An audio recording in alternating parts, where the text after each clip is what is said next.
ఉగాది అనేది చాలా ముఖ్యమైన పండగగా మనం భావిస్తాం. ఆ రోజు మనం ఏదైనా పూజ చేసినా, దానం చేసినా ఆ సంవత్సరం అంతా బాగుంటుందని అనుకుంటాం.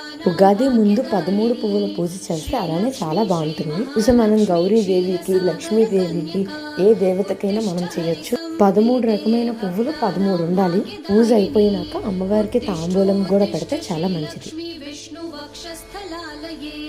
उत्तिष्ठ करुणा पूर्णे लोकानां शुभदायिनी उत्तिष्ठोत्तिष्ठ श्रीलक्ष्मी विष्णुवक्षस्थलालये उत्तिष्ठ करुणा पूर्णे लोकानां शुभदायिनी श्रीपद्ममध्यवसिते वरपद्मनेत्रे श्रीपद्महस्तचिरपूजित पद्मपादे श्रीपद्मजातजननी शुभपद्मवक्त्रे श्रीलक्ष्मी भक्तवरदे तव सुप्रभातम्।